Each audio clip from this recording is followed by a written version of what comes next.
The contract was 7 pages long, written in a clerk's faultless copperplate upon heavy cream-laid paper.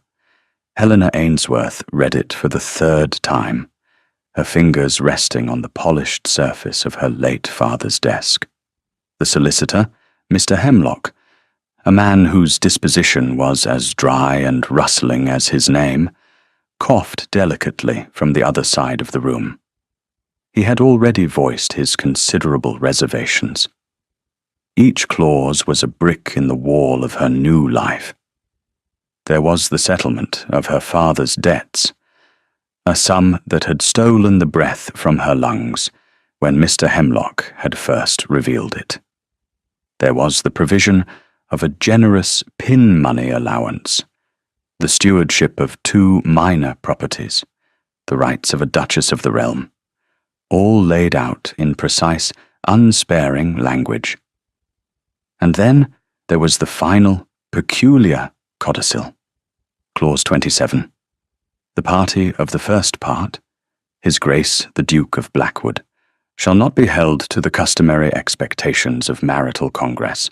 The party of the second part, Miss Helena Ainsworth, shall accept that any physical intimacy, including that which may be required to secure a legitimate heir to the dukedom, shall be subject to the sole and absolute discretion of His Grace. It was a clause of profound coldness, not merely a legal provision, but a warning, a statement of profound and unassailable distance. Miss Ainsworth, Mr. Hemlock began again, his voice strained. It is not too late to enter into a union under such sterile terms. It is an affront to nature, to the very institution of marriage. Helena looked up from the page. Her own reflection was a pale oval in the dark gloss of the desk. She saw a young woman of 24, with hair the colour of dark honey, and eyes that had been called grey or green or hazel, depending on the light and the mood of their owner.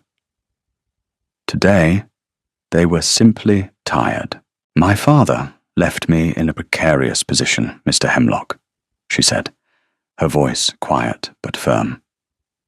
"This is the only viable solution that preserves not only my own security, but his name.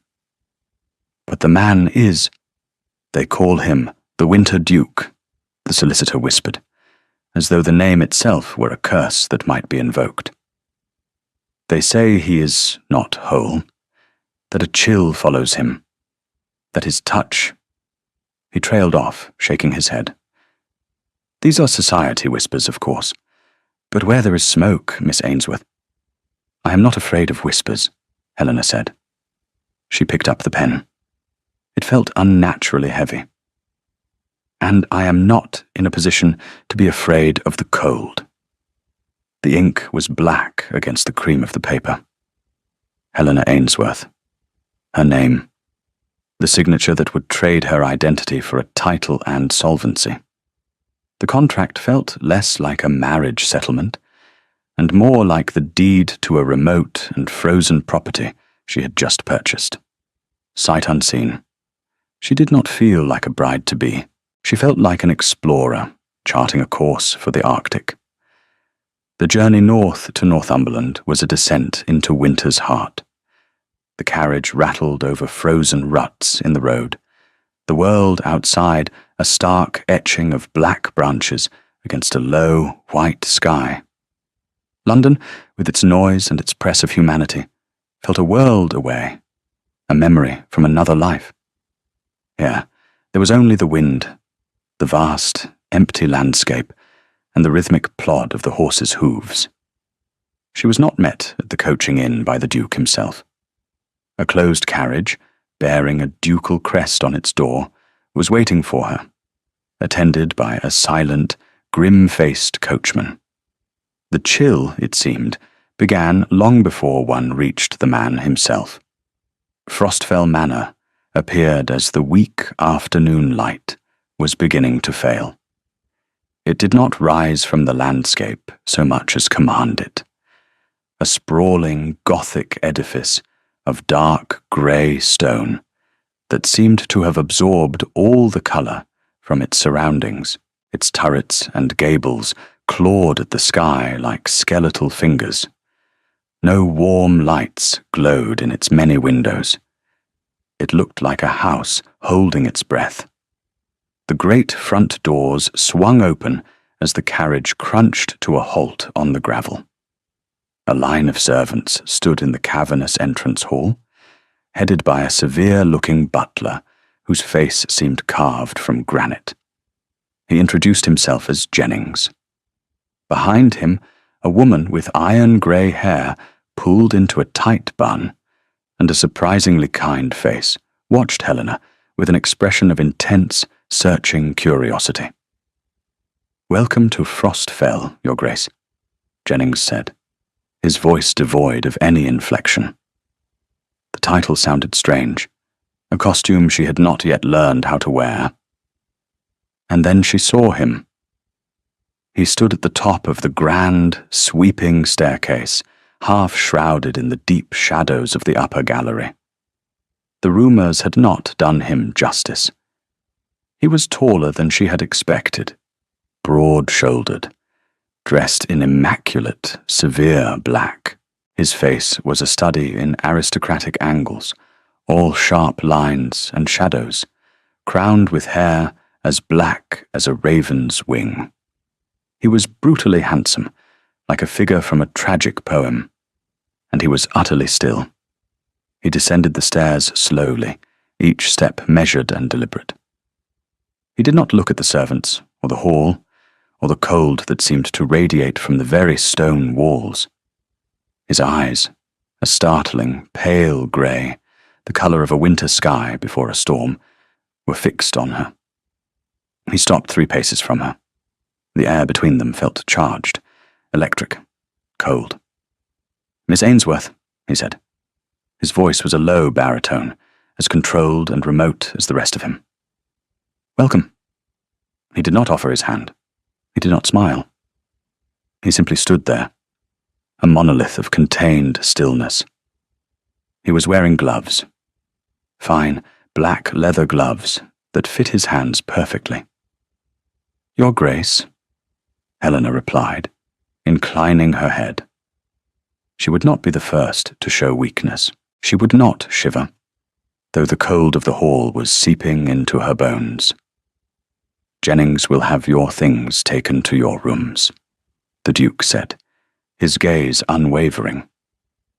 "Dinner is at 8. And with that, he turned and walked away, disappearing into a corridor that seemed to swallow the light. He had been in her presence for less than a minute, but the encounter left her feeling as though she had stood too close to a glacier. Mr. Hemlock was right. A chill did follow him. It was the defining feature of his existence. Her rooms were in the east wing, a suite of chambers that were undoubtedly luxurious. A large sitting room with a fireplace, a spacious bedchamber with a heavy curtained four-poster, and a dressing room. But they were cold. So very cold. A small sullen fire sputtered in the grate, doing little to combat the pervasive chill that clung to the damask curtains and the dark, polished wood. Dust sheets covered half the furniture, pale ghosts in the gloom. A young maid, her face pinched and nervous, came to help her unpack. Her name was Rose. She curtsied so low her forehead nearly touched the floor, and did not meet Helena's eyes. "If you require anything, Your Grace," she murmured, her voice barely a whisper. "A larger fire, perhaps," Helena suggested gently. The girl's eyes widened in something that looked like fear. "His Grace does not. He prefers a cooler house, Your Grace." "I see," Helena said. So the cold was a decree, an edict from the master of the house that all must endure. The housekeeper she had seen in the hall appeared a few moments later. She introduced herself as Mrs. Gable. Her expression was still searching, but there was a warmth in her gaze that was absent from everyone and everything else in this house. "Welcome, Your Grace," she said, her voice possessed of a surprising softness.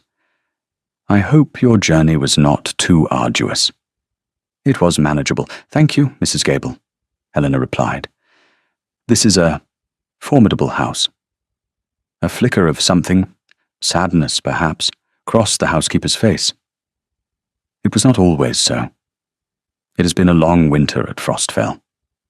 She said it as if winter were a season of the soul, not merely of the calendar. "If there is anything I can do to make you more comfortable, you have only to ask." Her eyes darted towards the small fire, then back to Helena, a silent communication passing between them. Here, Helena sensed, was a potential ally, a keeper of the house's secrets and its sorrows. Dinner was an exercise in absurdity. The dining hall was a cavernous space, large enough to host a royal banquet. A single long refectory table stretched down its center, gleaming under the light of a distant chandelier.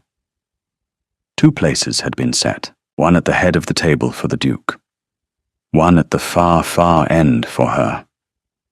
The distance between them was a chasm, a vast expanse of polished mahogany and silence.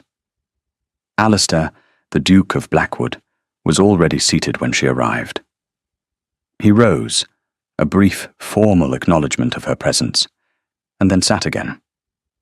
The meal was served by silent footmen, who moved like spectres around the perimeter of the room. The food was exquisite, but it was cold by the time it reached her. Every dish. They ate in complete silence. Helena was acutely aware of him, a dark, still figure at the other end of the world. He did not look at her. He seemed to be looking at nothing. His attention turned inward to some bleak, internal landscape. The only sounds were the faint clink of silver on porcelain, sounds that were swallowed by the immense, oppressive silence of the room. This was her marriage. A contract, a title, and a long, cold table. She did not cry. She had learned a long time ago that tears were a currency of diminishing returns. They changed nothing. Instead, a quiet resolve began to harden within her. She had made a bargain. She would keep her end of it. But she would not be frozen. She would not allow the chill of this house or its master to extinguish the small, steady flame of her own spirit. If she was to live in the Arctic, she would learn to build a fire. In his study, Alistair stood before the window, staring out at the black, skeletal trees of the park. The moon was a sliver of ice in the sky. He could feel the echo of her presence in the house. A disturbance, a change in the managed, frozen equilibrium of his world. He had watched her at dinner. A small, composed figure at the far end of the table. She had not fidgeted. She had not looked frightened or resentful, as he had expected. She had simply eaten her cold food with a quiet dignity that was, in its own way, unnerving. He flexed his gloved hands. The phantom chill was always there, a memory embedded in his nerve endings. The memory of slick, freezing water, of a woolen coat heavy with it, of a hand growing colder and colder in his own, until it was no longer the hand of his brother, but a piece of ice. Julian. 5 years. It felt like a century. It felt like yesterday. The world had shrunk since that day. It had become this house, this study, the safe, contained silence where he could manage the cold. He had needed a wife. The title demanded an heir. The estate, vast and complex, needed a duchess to oversee its domestic machinery, a role his grief made him incapable of filling. The marriage contract was a business transaction, designed to acquire a necessary component for his life, while keeping the core of it, the frozen, damaged part, untouched. He had chosen her for her quietness, her lack of powerful connections, her seeming pliability. He had assumed she would be like the others, the maids, the footmen, the tenants, cowed by his silence, keeping a respectful, fearful distance. But as he watched her, across that vast, empty table, he had seen something else. Not fear, not defiance, something stiller, something that looked unnervingly like strength. He had built the walls of Frostfell high and thick. He had filled its rooms with a silence as deep as a frozen lake. He had done everything in his power to create a world where nothing could touch him. And now, she was here, inside the walls, a stranger at his table, a quiet, steady presence that he could not, for the life of him, understand. He felt a flicker of something he had not felt in years. Not warmth, not hope, something far more dangerous. Curiosity. The first week passed in a state of suspended animation. Helena learned the rhythms of the house, the silent breakfasts, the solitary lunches, the long cold dinners. She saw the Duke only at these meals, and occasionally as a fleeting, dark figure crossing a distant hall. He spoke to her only when necessary, his words clipped and formal. She began to explore. The house was a labyrinth of forgotten rooms, drawing rooms where furniture huddled under dust sheets like sleeping animals, a ballroom where the chandeliers were shrouded in canvas, its floor filmed with dust, a music room with a pianoforte that was painfully out of tune. It was a house in mourning, grieving for a life it no longer possessed. Her campaign began not with a grand assault, but with small, quiet acts of reclamation. One morning, she found Jennings in the main hall. "Jennings," she said, her tone pleasant but firm. "I find the dining arrangements rather impractical. Please have the small table from the breakfast parlour moved into the dining hall, and we shall use that for our meals henceforth." The butler's eyebrows, which seemed to be permanently fixed in a line of dour disapproval, rose a fraction of an inch. His Grace prefers not to have his soup served cold, I imagine," Helena interrupted smoothly. "And neither do I. The small table, Jennings. For luncheon." She did not wait for an answer, but continued on her way. She could feel his astonished gaze on her back. That afternoon, she entered the dining hall to find the small, circular table set for two. The vast refectory table had been pushed against the far wall. The room immediately felt less like a mausoleum. When the Duke arrived, he stopped in the doorway, his eyes taking in the change. He looked from the small table to Helena, who was already seated. A flicker of something unreadable passed through his pale eyes. He said nothing. He simply took his seat opposite her. The space between them was no longer a chasm. It was merely a table. Her next project was the fires. She found Mrs. Gable in the linen closet, a place that smelled faintly of lavender and thyme. "Mrs. Gable," she began, "the house is cold." The housekeeper sighed, a soft, weary sound. "Yes, Your Grace, it is. I want larger fires laid in all the main rooms, and in my suite. I want them kept burning from morning until night." Mrs. Gable's hands stilled over the stack of sheets she was folding. "His Grace is the master of this house, I know," Helena said, "but I am its mistress, and I am cold. Please see to it." Mrs. Gable looked at her, truly looked at her, and a small, slow smile touched the corners of her mouth. It was the first genuine smile Helena had seen since she arrived. "At once, Your Grace." That evening, when Alistair entered the drawing room before dinner, he found it transformed. A large, cheerful fire blazed in the hearth, casting a warm, flickering glow over the room.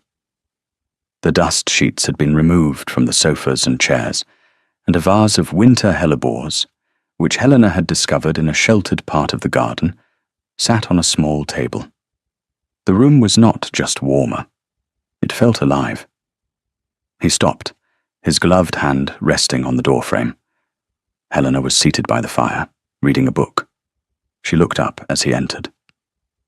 "Good evening, Your Grace," she said, as if nothing were amiss. He did not reply. He walked to the fireplace and stood before it, his back to her, staring into the flames. He stood there for a long time. 1 second, 2 seconds, 3. Helena did not speak. She simply waited. "It is warmer?"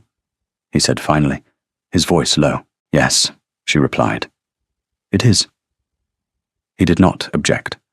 He did not order the fires extinguished. He simply accepted it. It was a small victory, but it felt momentous. Her greatest discovery was the library. It was on the ground floor, at the back of the house, a vast 2-story room lined from floor to ceiling with books.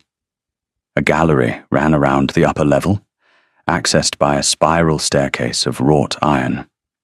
Unlike the rest of the house, this room felt lived in. The fire in its enormous hearth was always lit. The books were not covered in dust. A large, leather-topped desk stood before the tall windows, its surface orderly, but clearly in use. This was his sanctuary, the heart of his frozen kingdom. She began to spend her afternoons there. She did not intrude on his space.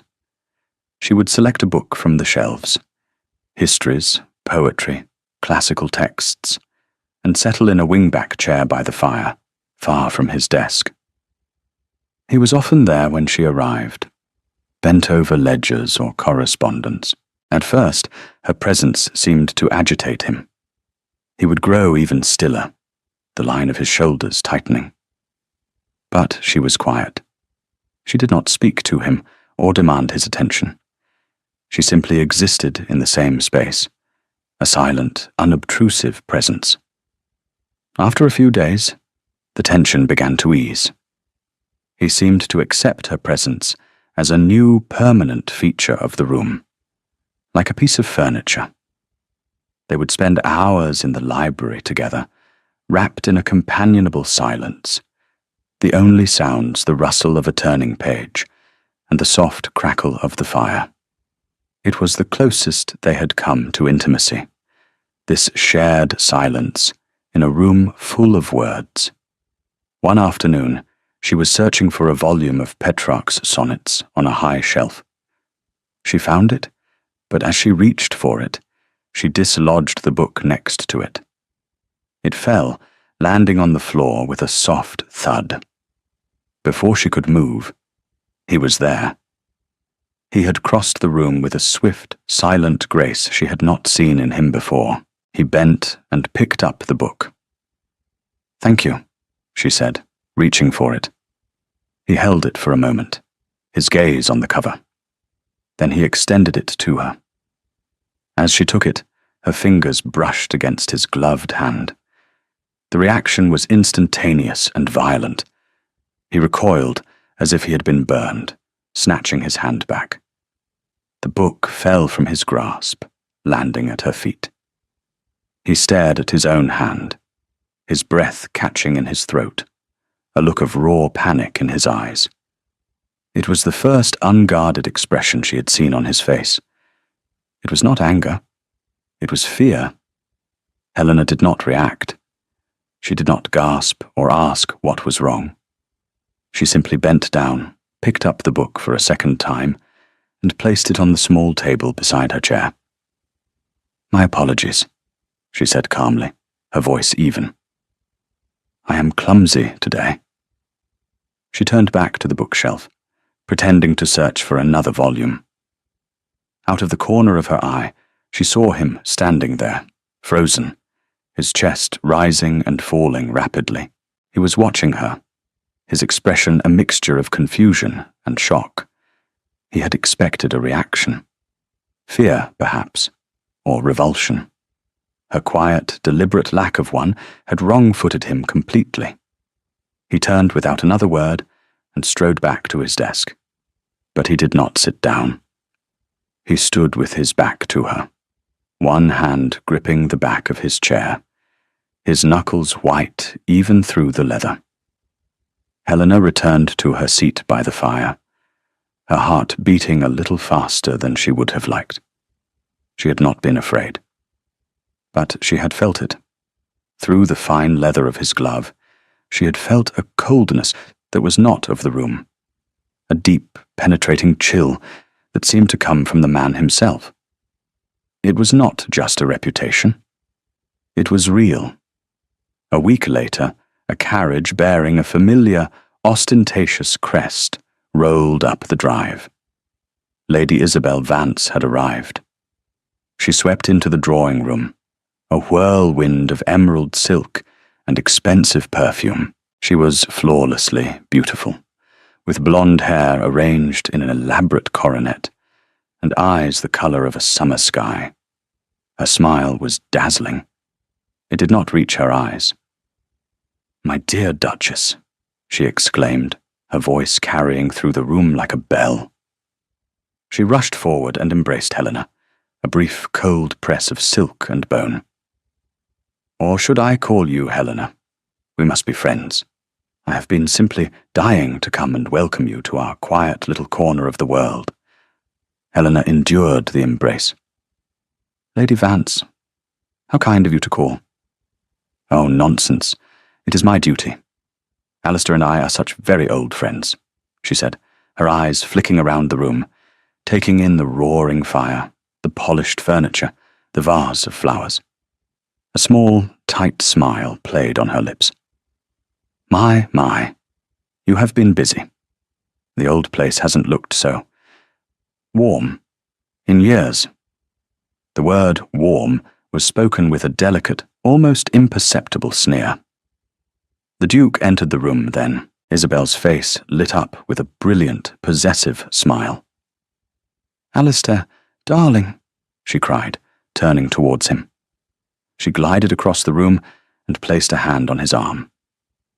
Helena saw him flinch, a tiny, almost invisible tightening of his entire body.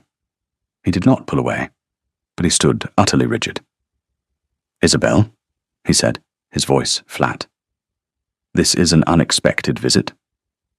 "I came to welcome your bride," she said, her hand still resting on his arm.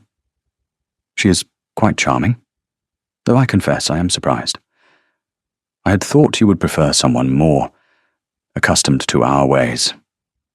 "Helena is the Duchess of Blackwood," Alistair said, his voice taking on an edge of ice. "She is perfectly accustomed to her own house." He gently, but pointedly, disengaged his arm from her grasp.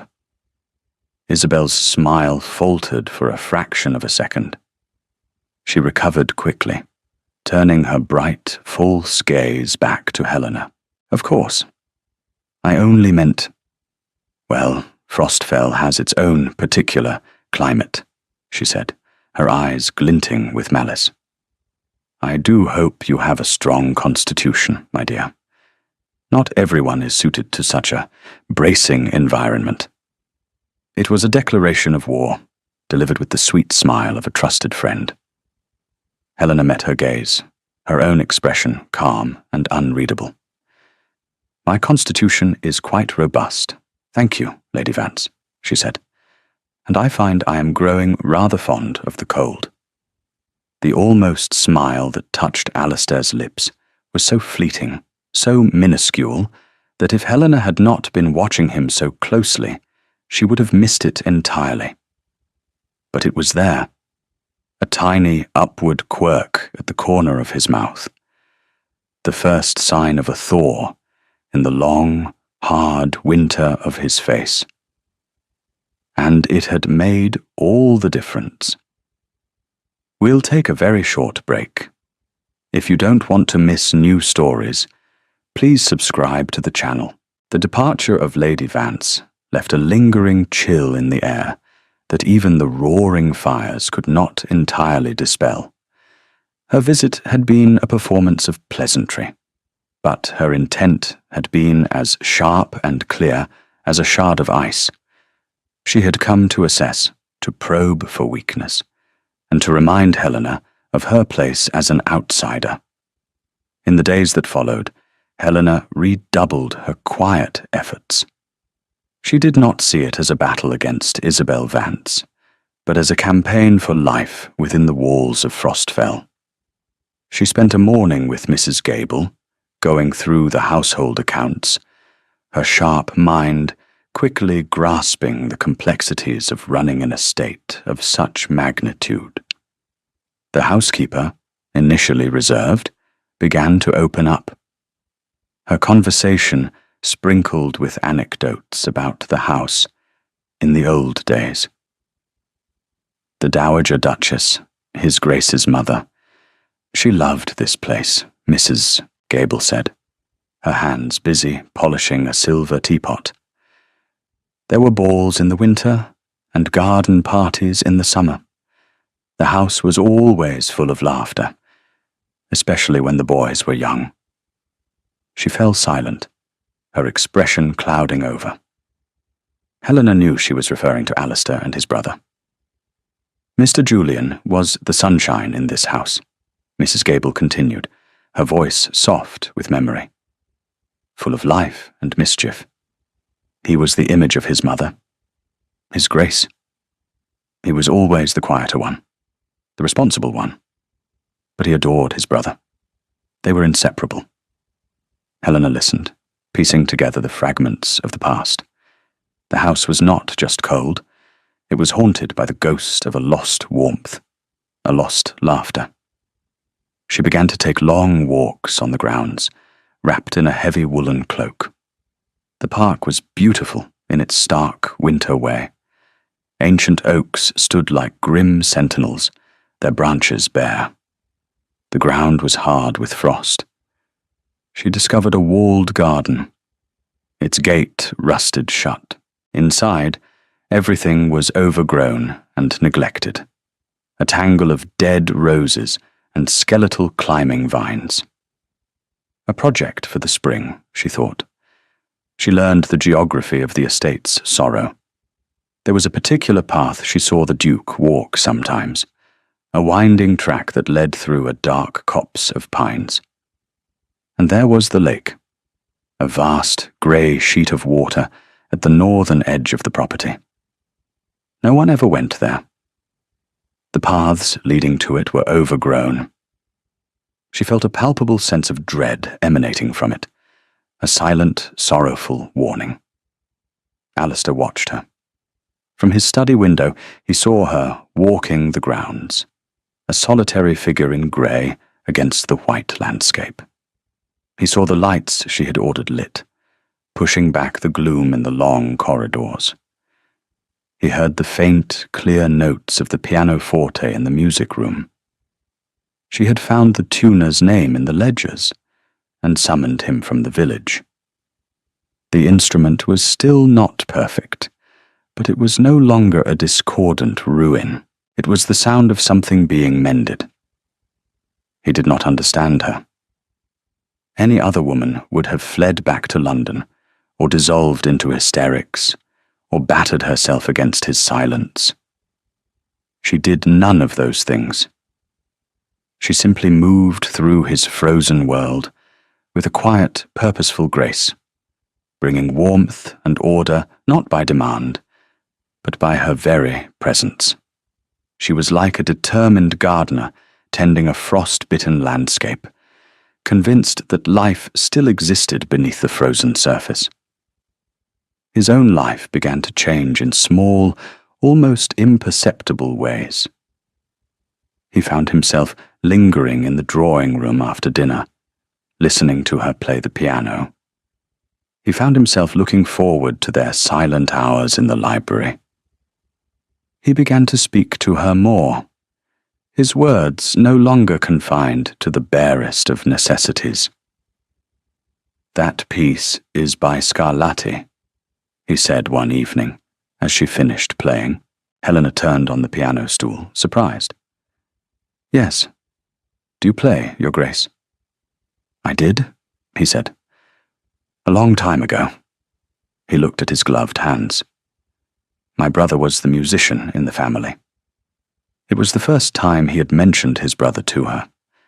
The name hung in the air between them, heavy with unspoken grief. Helena simply nodded, accepting the confidence without trying to pry it open. "He had excellent taste," she said softly, and turned back to the keys, playing a gentle nocturne that seemed to fill the silence with a quiet sense of peace.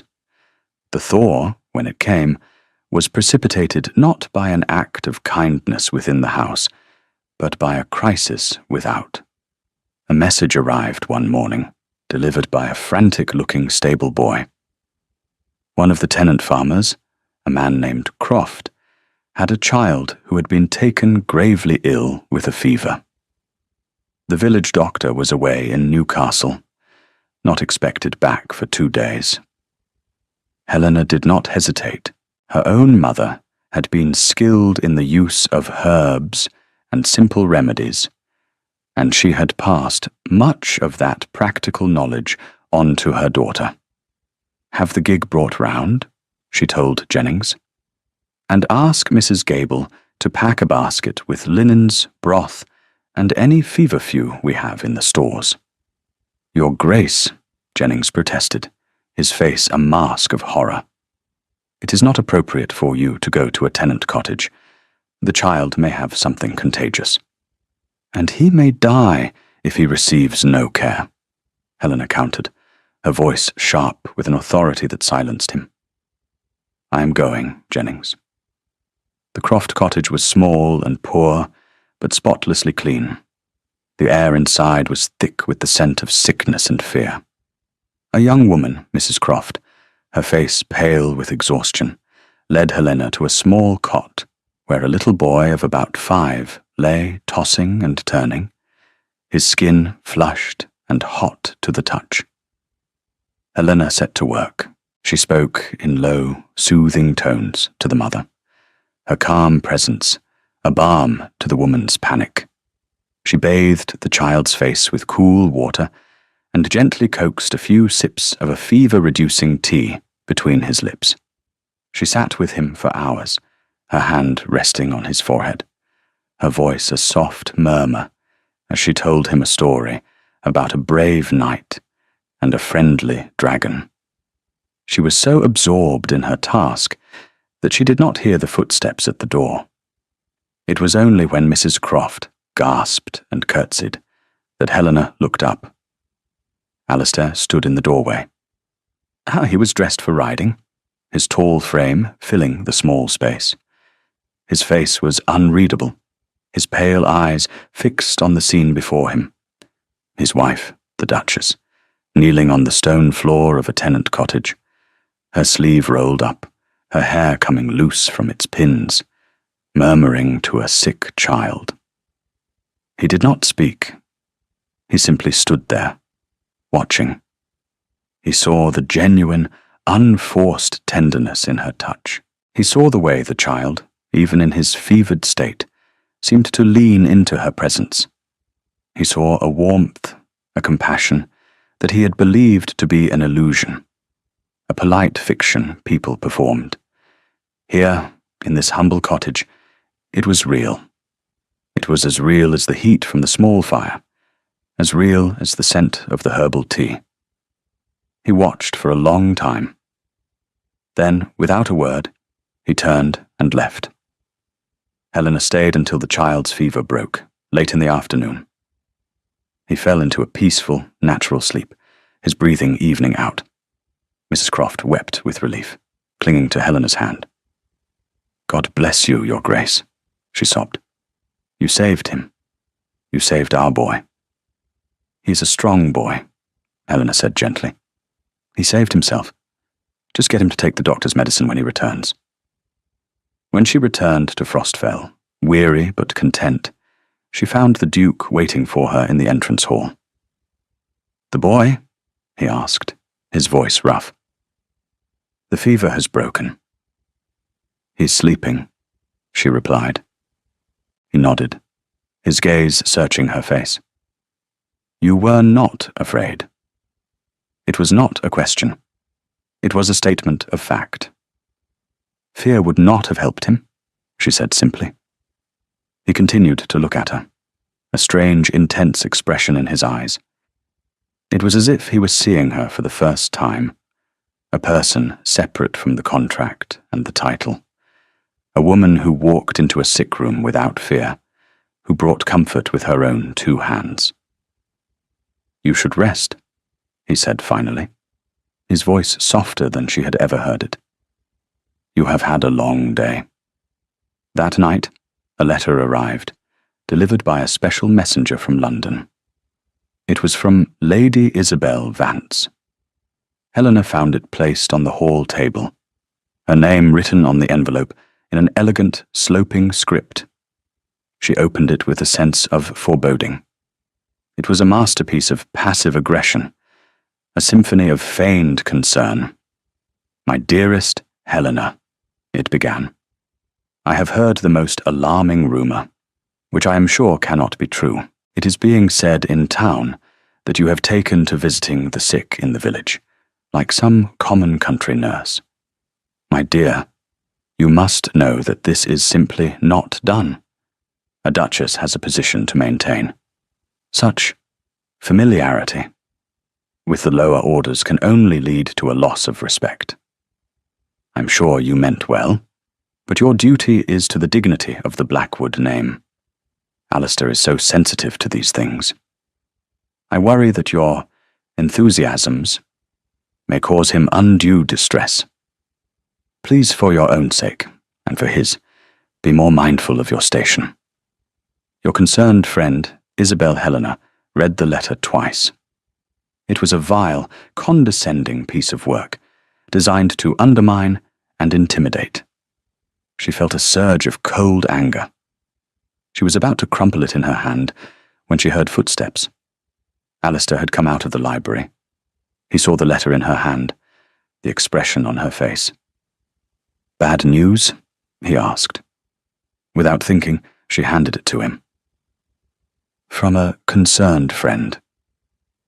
He took it and read it. His face, already a mask of control, seemed to harden into granite. The silence in the hall stretched, taut and heavy. He read the letter through to the end, his expression unchanging. Then he looked up at her. "The dignity of the Blackwood name," he said, his voice dangerously quiet, "was never more upheld than it was today, in a tenant cottage, by a woman who showed more true nobility in one afternoon than Lady Vance has shown in her entire life." He tore the letter in half, then in half again, the sound shockingly loud in the silent hall. He dropped the pieces onto the silver salver on the table. "You will not be troubled by her again," he said. It was a promise. He looked at Helena, and for the second time she saw it. The almost smile. It was more defined this time, a definite softening at the corner of his mouth, a light in his pale winter eyes. It was a look of respect, of approval, of alliance. In that moment, standing in the cold hall of Frostfell, with the pieces of Isabel's spiteful letter lying between them, Helena felt the first true shift in the foundations of their strange marriage. They were no longer just two strangers bound by a contract. They were two people standing on the same side of a line, and he had been the one to draw it. The incident with the letter marked a turning point. Alistair did not become a warm or effusive man overnight. The frost of 5 years was too deep for that. But the wall of impenetrable silence between them had been breached. He began to seek out her company. He would join her for her walks in the garden, pacing silently beside her, the crunch of his boots on the gravel, a steady rhythm next to the softer tread of her own. He would ask her opinion on matters of the estate, listening intently to her practical, well-reasoned replies. The house continued to change around them. Under Helena's direction, the shrouded furniture was uncovered, the rooms aired out, the tarnished silver polished until it shone. Flowers, forced in the estate's hothouses, appeared in every room. Colour and life were seeping back into the grey stones of Frostfell. The staff, too, began to thaw. The maids would smile at her. The footmen would meet her eyes. They were no longer the servants of a ghost, but of a living, breathing house. One evening, as she sat reading in the library, Alistair approached her chair. He was holding a thin, leather-bound volume. "I thought you might enjoy this," he said, extending it to her. It was a collection of poems by a little-known Italian poet she had once mentioned in passing. "You remembered," she said, her voice soft with surprise. "I remember everything," he said. And the way he said it, it sounded less like a boast and more like a curse. She took the book, their fingers brushing for a second longer than was strictly necessary. He did not pull away this time. He held his position, though she could see the tension in his shoulders, the faint tremor in his gloved hand. He was fighting his own demons, battling a reflex that had ruled him for 5 years. "Thank you, Alistair," she said.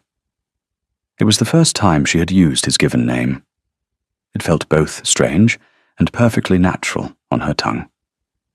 He looked at her, his pale eyes searching her face. He gave a short, sharp nod, as if acknowledging a treaty that had just been signed.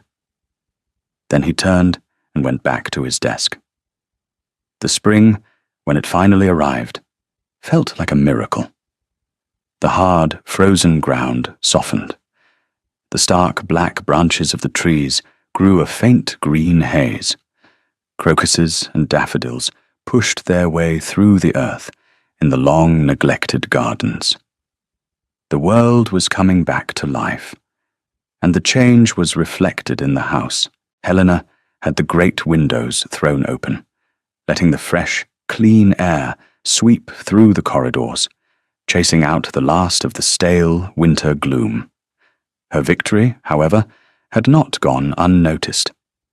Lady Isabel Vance, stung by Alistair's rejection and enraged by Helena's quiet success, decided on one last, desperate gambit. She would not attack Helena directly again. She would attack the Duke, using his own wound as a weapon, and she would do it in a way he could not escape.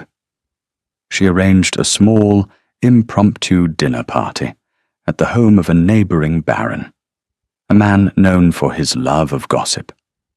She ensured both Alistair and Helena were invited, phrasing the invitation in such a way that to refuse would cause significant offence. With a heavy sense of foreboding, Alistair accepted. The evening was an ordeal. The room was filled with the cream of local society, their eyes all fixed on the Winter Duke and his new, unknown Duchess. Isabel was in her element, flitting from group to group, her laughter bright and brittle. She treated Helena with a cloying sweetness that was more insulting than open hostility. The moment she had engineered came after dinner, when the ladies and gentlemen had reconvened in the drawing room. A servant entered, carrying a long, flat box wrapped in silk paper. "A gift has arrived for His Grace the Duke," the Baron announced, clearly in on the scheme. Isabel stepped forward, her face a mask of loving concern. "It is just a little something from me, Alistair," she said, her voice carrying to every corner of the silent room. I had them specially made in London. I know how you suffer with the cold. She took the box and presented it to him. He took it, his face impassive. He unwrapped the paper slowly, his movements deliberate. Inside, nestled on a bed of white satin, was a pair of exquisite riding gloves, made from the finest, softest calf skin, lined with sable. A collective, indrawn breath seemed to pass through the room. It was an act of breathtaking cruelty, a public branding. It was not a gift. It was a reminder of his affliction, a beautifully wrapped insult designed to humiliate him, and to show Helena that she was married to a broken man. Alistair stared down at the gloves, his face pale, his body rigid. He was frozen, trapped in the spotlight of 24 pairs of pitying, curious eyes. He was back on the edge of the frozen lake, helpless and cold. Helena felt a surge of white-hot fury. She saw the triumphant, malicious glint in Isabel's eyes. She saw the shock and pity on the faces of the other guests. And she saw Alistair, alone and exposed. She moved. She walked to his side and placed a light hand on his arm. Then she looked at Isabel, her expression one of polite, unruffled calm. "How very thoughtful of you, Lady Vance," she said, her voice clear and steady. "They are beautiful." She reached down and took the box from Alistair's unresisting hands. She held it for a moment, then turned to Isabel with a serene smile. "But he has no need of them," she said. "I have found the house is quite warm enough now. In fact, he so rarely wears gloves at home anymore." She closed the lid of the box with a soft, definitive click. She did not return it to Isabel. She simply turned and placed it on a nearby table, next to a vase of flowers, as if it were an object of no importance whatsoever. A dismissal. A stunned silence fell over the room. Helena had not raised her voice. She had not created a scene. She had simply taken Isabel's weapon and disarmed it with a quiet, unshakable dignity. She had not denied the Duke's affliction. She had simply rendered it irrelevant. She had stood with him publicly and unequivocally. Isabel's face, for the first time, lost its perfect composure. A flush of angry red crept up her neck. She had been outmaneuvered, her cruelty exposed and made to look cheap and vulgar. She had lost. Alistair looked at Helena. He looked at her as if she were the only person in the room. The ice in his eyes had shattered, and in its place was a raw, unguarded emotion she had never seen before. It was gratitude. It was wonder. It was the look of a man who had been drowning and had just been thrown a lifeline. He offered her his arm. His bare, ungloved hand rested near hers. "Helena," he said, his voice low and firm for all to hear. "I believe it is time we went home." The carriage ride back to Frostfell was silent, but it was a different kind of silence. The oppressive weight was gone, replaced by a fragile, humming tension. Alistair sat opposite her, his hands resting on his knees. He was no longer wearing his gloves. He had left them on the table next to Isabel's spiteful gift. When they arrived, he did not go to his study. He followed her to the library. The fire was burning low, casting long, dancing shadows on the walls. He stood in the center of the room, his back to the fire, a dark, troubled silhouette. "Why?" he asked, his voice raw. "Why did you do that?" "Because it was a cruel thing to do," Helena said simply, untying the ribbons of her cloak. "And because it was a lie?" "A lie?" He looked confused. "I am what she said I am. Cold. Broken." You are a man who is grieving? Helena corrected him gently. That is not the same thing. Cruelty is a choice. Grief is a wound. He stared at her, the turmoil in his eyes painful to see. He paced the room, his movements agitated, the careful control he maintained at all times finally beginning to fray. You are not afraid of me, he said, stopping before her. Everyone else is. They have been for 5 years. They shrink away. They look at me with pity, with fear. But you look at me as if I am just a man. You are just a man, Alistair, she said softly. No. The word was torn from him, a cry of long-suppressed anguish. That day on the ice, I became something else. A monster, a thing of winter. And then it came. The story. The truth he had locked away behind a wall of ice. He told her everything, the words pouring out of him in a torrent of pain. He told her about Julian, his bright, laughing, reckless younger brother. He told her about the dare, the race across the newly frozen lake. He told her about the terrible, cracking sound, the scream, the black, churning water. I got to him, he whispered, his voice hoarse, his eyes fixed on a point in the past only he could see. I pulled him halfway onto the ice, but it was too thin. I couldn't get him all the way out. I just held him. He held out his hands, his bare, trembling hands. I held him as he grew cold. I felt the life, the warmth, seeping out of him into the water, into the ice. I felt it leave him, and I felt the cold take its place. It came into me, through my hands, through my arms. It settled in my bones. He dropped his hands to his sides, his shoulders slumped in defeat. Ever since that day, that is all I can feel when I touch someone.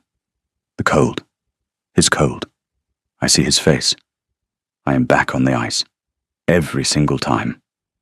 The confession hung in the air of the silent library, a thing of terrible, heart-breaking weight. It was not a curse. It was not madness. It was trauma, so profound and so deep that it had reshaped his entire sensory world. His affliction was a prison built of memory and grief. Helena stood before him, her heart aching with a compassion so fierce it almost stole her breath. She did not offer empty words of comfort. She did not tell him it wasn't his fault. The wound was too deep for such simple salves. She simply witnessed his pain.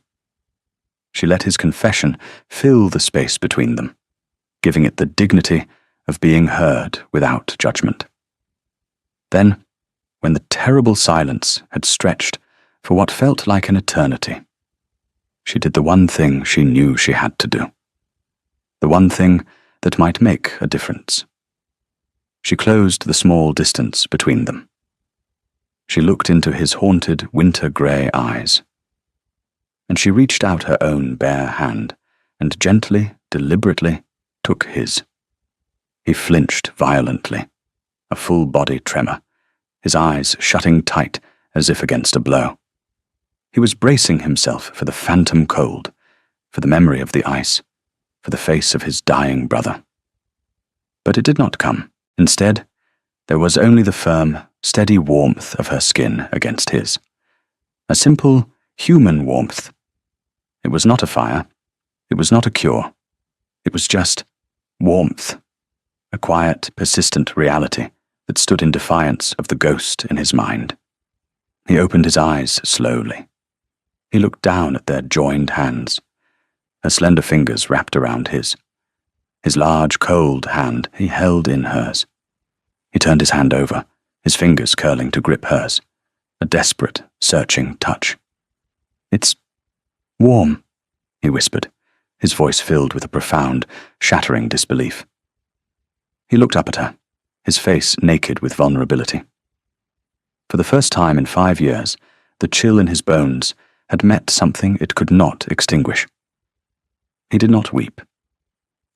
The Duke of Blackwood was not a man who wept, but a single hot tear escaped his tightly controlled composure and traced a slow path down his cheek. It was a crack in the ice, a sign of the thaw, and in the quiet, fire-lit library of Frostfell, under the gentle, unwavering gaze of his wife, the long winter of Alistair St. John finally began to end. The house felt different the next morning.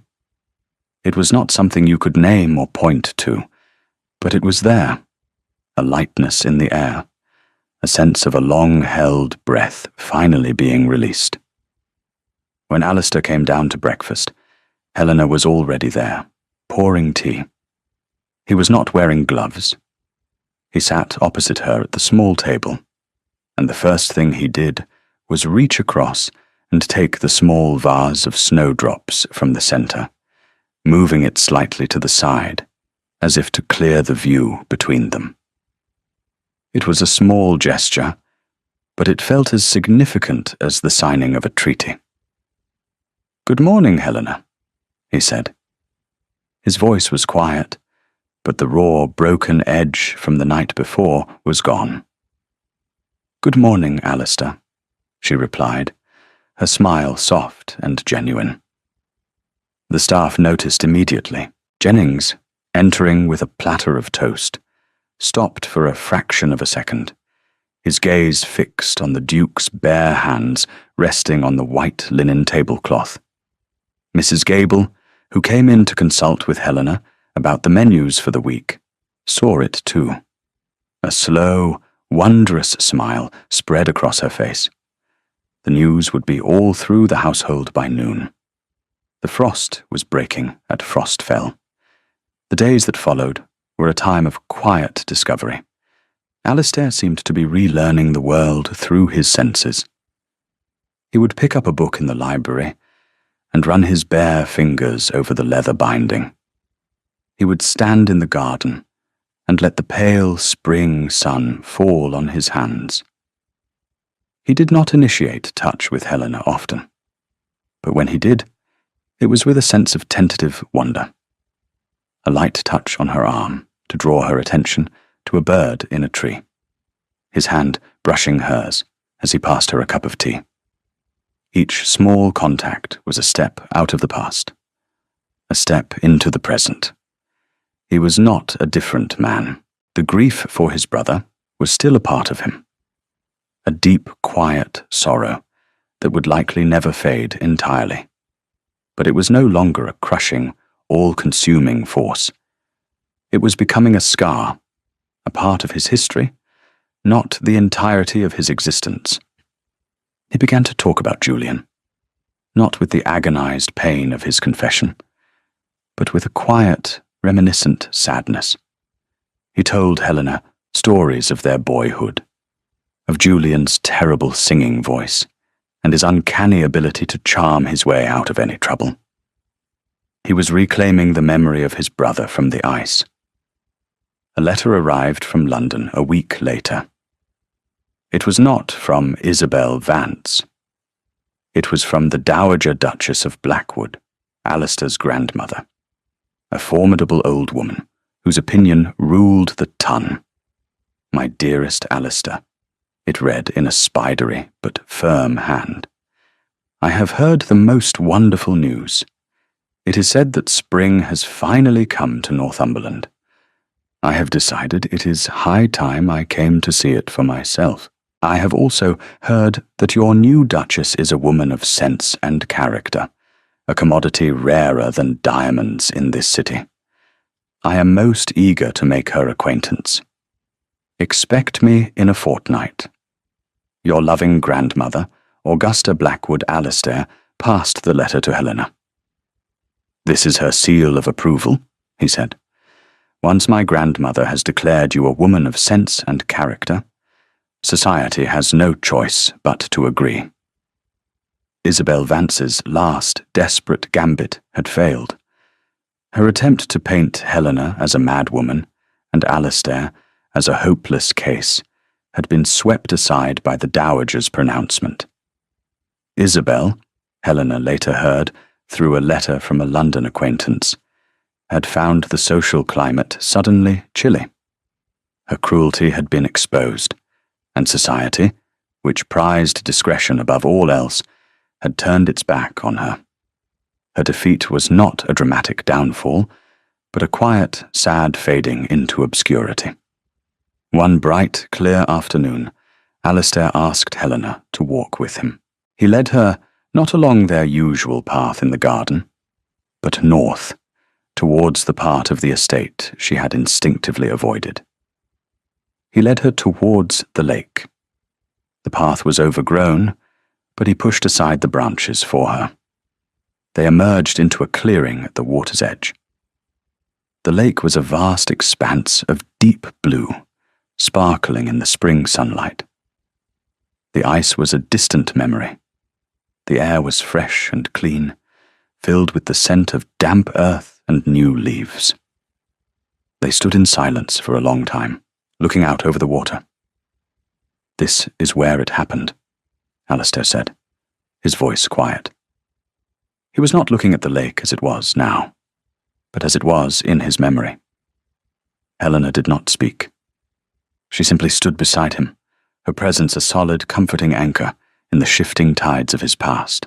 "For 5 years, I have seen nothing but ice here," he continued, his gaze slowly coming back to the present.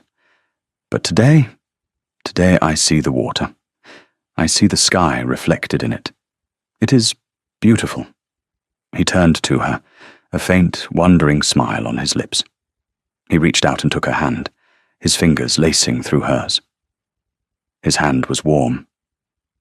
"You know," he said, his voice thoughtful, "everyone will say you cured me, that you came here and worked some miracle.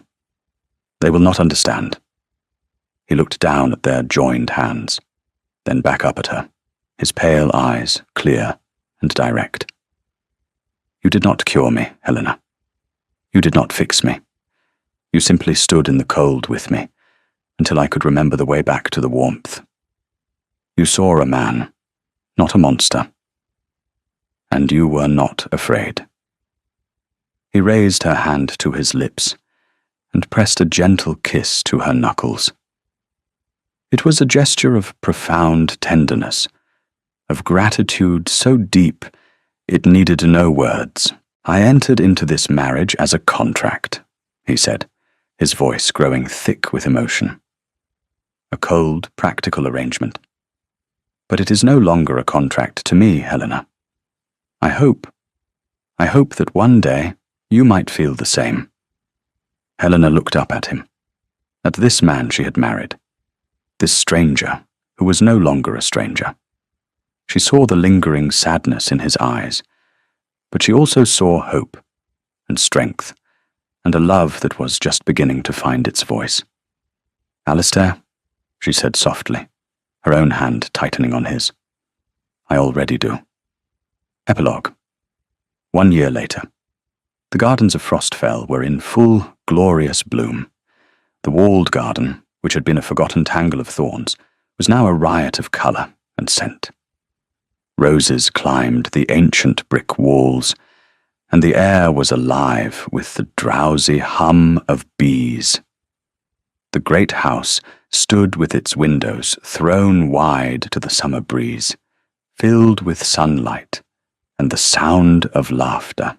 Helena, Duchess of Blackwood, stood on the terrace, a glass of lemonade in her hand, watching the guests mill about on the lawn.